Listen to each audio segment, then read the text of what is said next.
Welcome. And welcome to the show. I am your host, Joey Wobbs, and we are here. I'm here to get some shit off my chest. Um, as you guys know, and if you've seen from me from multiple different channels, we haven't been on my channel yet to really speak about this because I've been trying to compartmentalize all of what happened over the last day or so. And once again, when Stanley and Stewart are negligent again. They're negligent again. We had a window of 10 days to get some players in before the Club World Cup. Who did we get?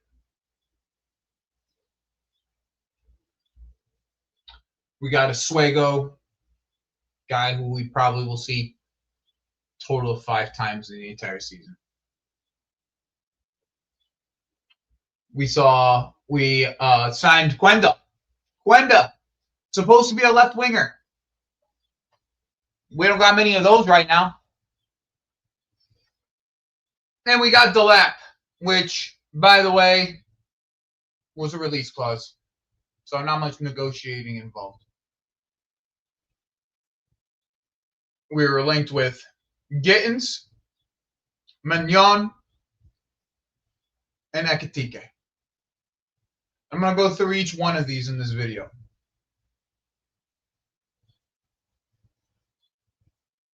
Let's start with Mignon.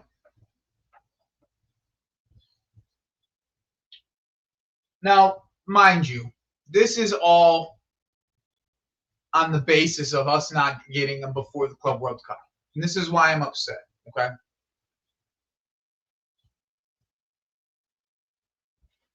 Today is July 11th, 2025.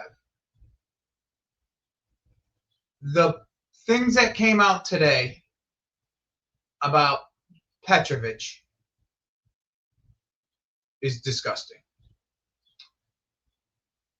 There was briefs that came out today that Petrovic told us that he didn't want to come to the World Cup. Meaning we're going back into the season, back into this Club World Cup, which is supposed to be the dress rehearsal for our Champions League run that we have this year.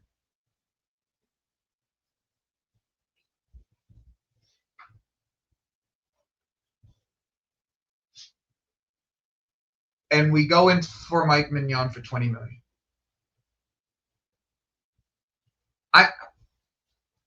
It's 20 million pounds. We're talking about a 20 million pounds for a quality goalkeeper. What do we do with our young, up and coming goalkeeper deciding that he does not want to play for this football club? What do? We bid 12 million pounds. Our goalkeeper that we were supposed to have coming in from loan from Strasbourg is now gone, and the goalkeeper that we wanted, we underbid for with no movement. Okay, all right, that's not a big deal. We have goalkeepers, right? We have goalkeepers. This football club decided that they were going to buy Quenda for $60 million in the middle of March or whatever the fuck it was. And allowed this kid to stay at Sporting. Why? We will never fucking know. We won't know. We will never know why we let Quenda stay at Sporting. We will never know.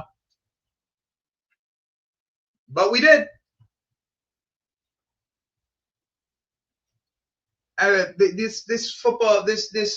These sporting directors and the way that they move their ass backwards. We get one 19-year-old, and instead of trying to get someone who's going to help us and who can help us right now, they want to go for a 20-year-old in Jamie Gittins. Now, I'm not of the manner of where everybody else is. As I've done more research on Jamie Gitten's first part of the season, I've gotten more okay with the signing. Okay. But you let it go to the last minute of the window. You bid 35 for him, and then you pulled your pants down and then tried to give them 45. Then you pulled your pants down again, and then you tried to give them 55. But you couldn't move $8 million you couldn't move $8 million up for Mike Mignon. Jamie Gittens ain't worth $55 million. I'm gonna let you guys know that right now. He's not worth it as of right now, right? Because if we're buying on potential, it's not that bad of a deal, I guess. But if we're talking about right now, he's not worth $55 million.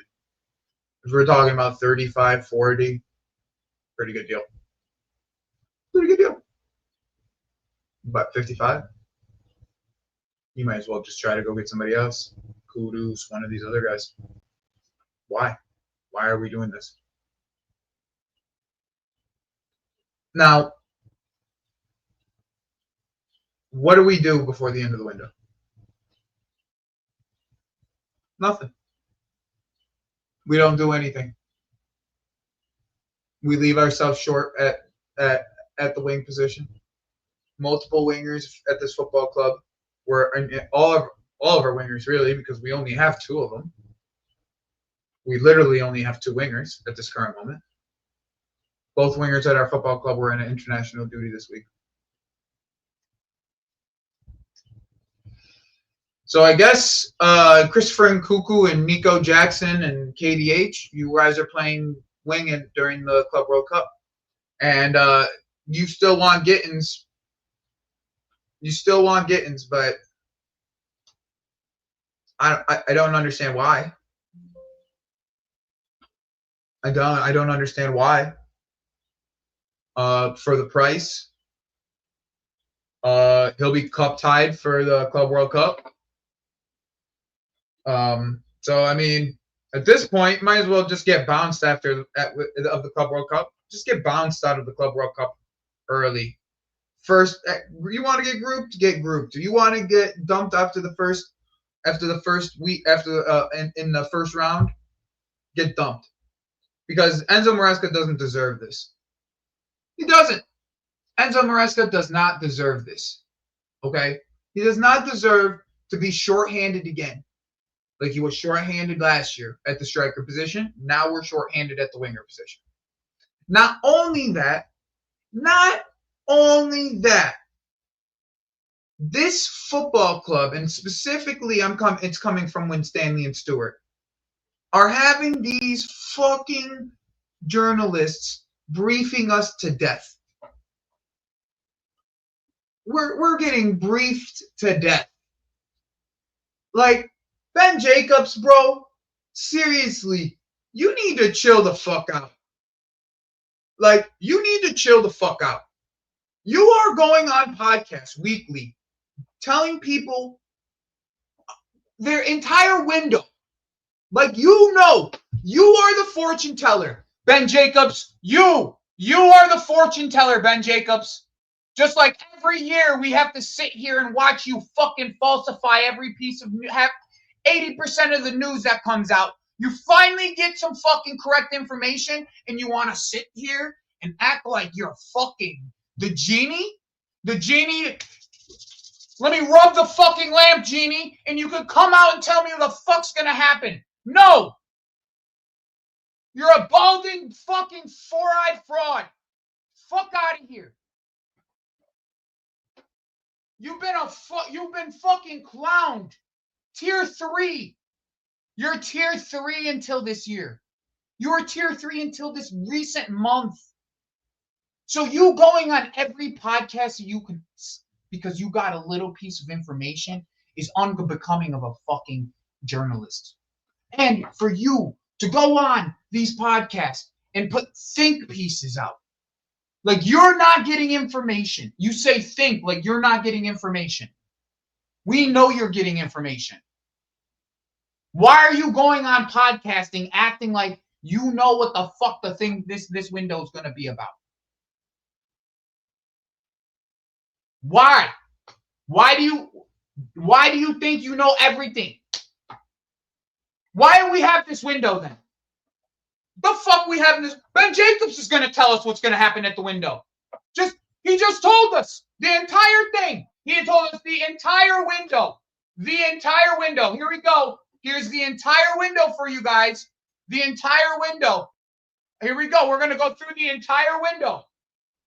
We're gonna go through the entire fucking window. Ben Jacobs just laid it out for us. We're not getting nobody. One winger. That's it. That's the rest of the window, boys. Get ready. One winger. One winger. That's it. Here we are. I don't think Chelsea will buy two wingers this summer. They have Quenda coming in. They view him as a left winger. So we're getting one winger. It's just Jamie Gittins. Welcome. Welcome, Jamie Gittins. That's it. Jamie Gittins and Delap is our only wingers because Morgan Rogers ain't moving. And we're not spending $80 million on Morgan Rogers. If we do, what the fuck is this? We're not fucking Chelsea Football Club anymore. We're Man City B. We're Man City B. They're B team. That's what we are. Man City B. 7 fucking players, including James Trafford, being linked from Man City.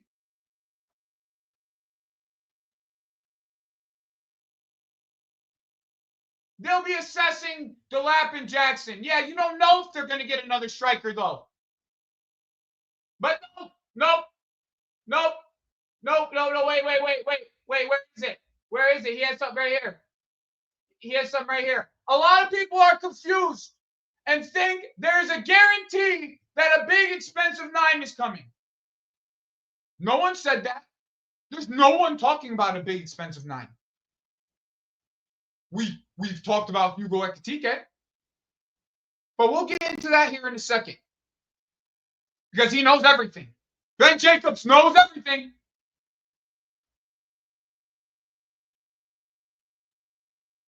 After Liam Delap, after a big expensive 9 after Liam Delap, when actually it was Delap that was the priority target, which is also why he's been given the number 9 shirt. If another one comes in, you think Jackson's future will come into question. So you don't know. You don't know. Well, of course, he has faith in Nico Jackson. Last year, he had to have faith. He was the only fucking striker.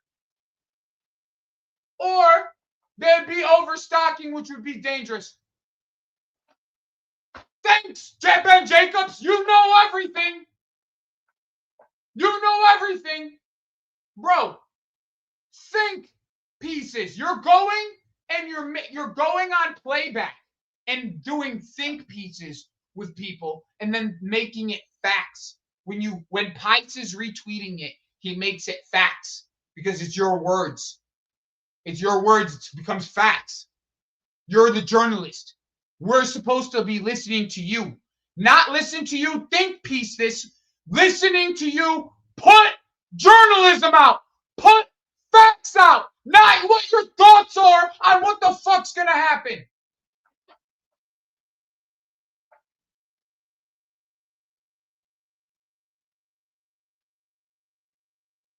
Chelsea won't go back in Mike Mignon. If Milan stick to the same price, it would have to drop. Well, they've dropped the price for every other fucking player. Theo Hernandez. They wanted 35 they wanted 35. They got 18 from fucking Atletico. They wanted 30 for Musa. They got 25 from fucking Napoli. They're dropping the prices. They were trying to get an extra 5 out of from the Club World Cup. Kudos to them. They should have. But people like Ben Jacobs and Fabrizio Romano have been posting all this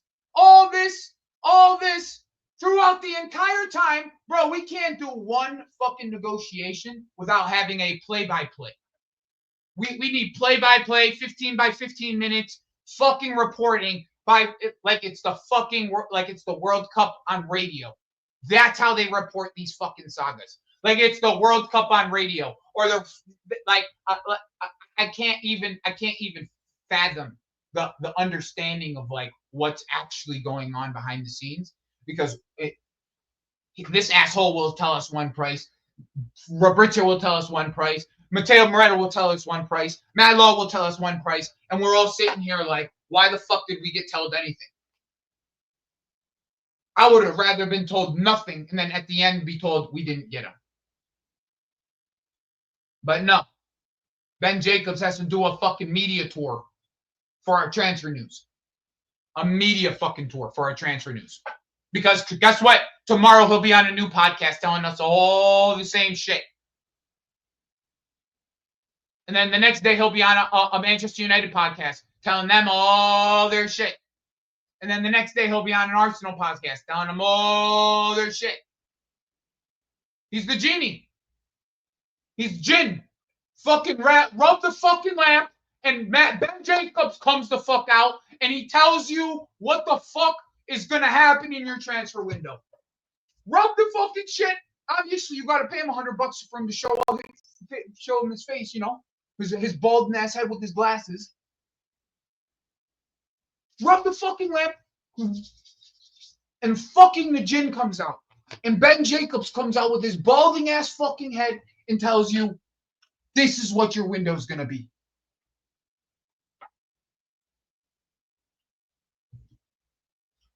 I don't know when we stop listening to Ben Jacobs, because 3 years in a row,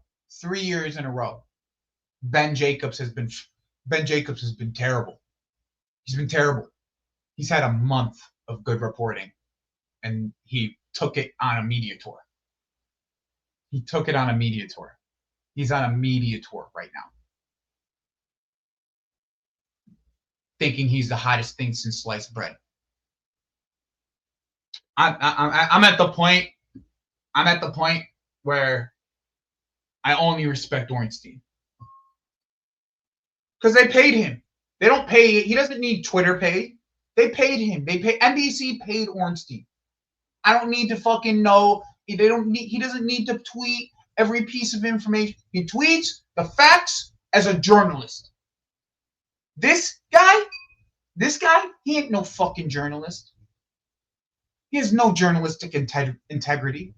He's on a media tour for transfer news. Get that through your fucking head. He's on a media tour for transfer news. All summer, we're going to listen to this fucking four-eyed bitch. Cheers.